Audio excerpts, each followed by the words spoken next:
দুর্গাপুরের ডিএসপি টাউনশিপের বিজনে রাজনৈতিক উত্তেজনা চরমে।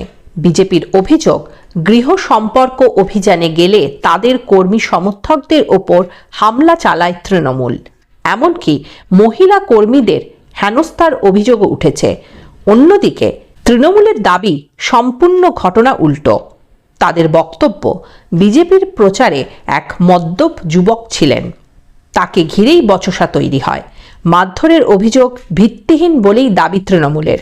ঘটনার পর থানায় লিখিত অভিযোগ দায়ের করেছে বিজেপি। নতুন কিছু নয়, তৃণমূল কংগ্রেস এতটাই আতঙ্কে রয়েছে, ভীত হয়ে গেছে।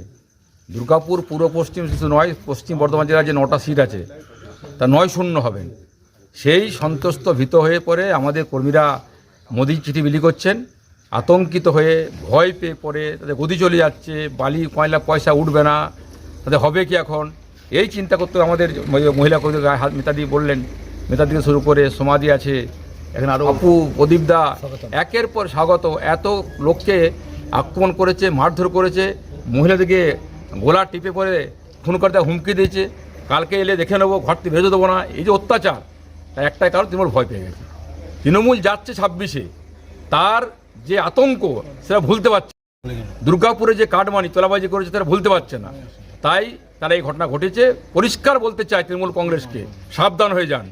দেখুন, প্রথমে আমার হাসি পাচ্ছে যে প্রথম কথা যে এই যে কথার অভিযোগটা উঠেছে যে মারপিট কোনো মতেই হয়নি আমাদের। হ্যাঁ, নিশ্চয়ই ওনারা এখন ইলেকশন আসছেন 5 বছর পর, এখন তো তারা দেখা যাবে। সব থেকে মজার কথা, যারা এসছিলেন এখানে প্রচার করতে তারা কেউই এর বর্ডের ছিলেন না, সবাই বাইরের থেকে এসছিলেন।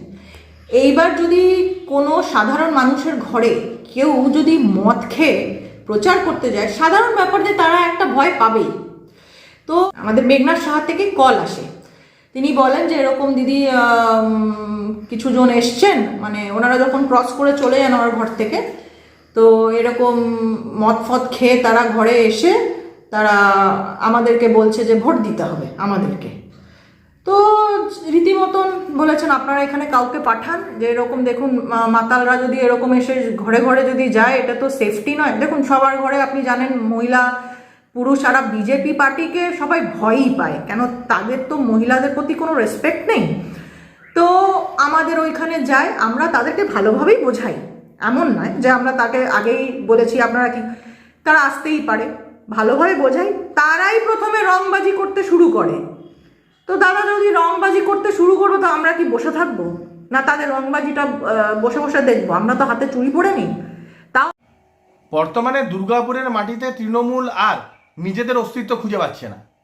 এমনকি তারা এটা বুঝতে পেরে গেছে যে দুর্গাপুর পূর্ব এবং দুর্গাপুর পশ্চিম এই দুটো সিটেই তৃণমূল নিশ্চিহ্ন হয়ে যাবে, এবং 26-এর ইলেকশনের পরে তারা এখানে কাউন্সিলর যে ইলেকশন করায়নি, সেই কাউন্সিলর ইলেকশন করালেও তারা হারবে। তাই ওয়ার্ডে ওয়ার্ডে যখন প্রচার করতে যাচ্ছে বিজেপির কার্যকর্তারা, তখন তৃণমূলের যে গুন্ডা বাহিনী আছে তারা গিয়ে আক্রমণ করছে। এই যে আক্রমণ তৃণমূল করছে, তার মানে এটা পরিষ্কার যে তৃণমূল রাজনৈতিকভাবে হেরে গেছে দুর্গাপুরে। এমনকি যে অভিযোগ করছে তৃণমূল যে বিজেপির কোনো কার্যকর্তা নাকি মদ খেয়ে প্রচার করছিল। শুনুন, মদ খেয়ে প্রচার করা হচ্ছে তৃণমূলের কালচার, মদ খেয়ে গুন্ডামি করাটা হচ্ছে তৃণমূলের কালচার, বান্ধবী রাখা হচ্ছে তৃণমূলের কালচার। বিজেপির এটা কালচার নয়। বিজেপি গণতন্ত্রে বিশ্বাস করে। এতগুলো রাজ্যে বিজেপি সরকার আছে, কোথাও একটা চড় কাউকে মেরেছে বলে বিজেপি মেরেছে বলে কেউ বলতে পারবে না। তাই পশ্চিমবঙ্গে আপনাদের যে গুন্ডামি, সেটা আগামী 26-এর ইলেকশনেই শেষ হয়ে যাবে।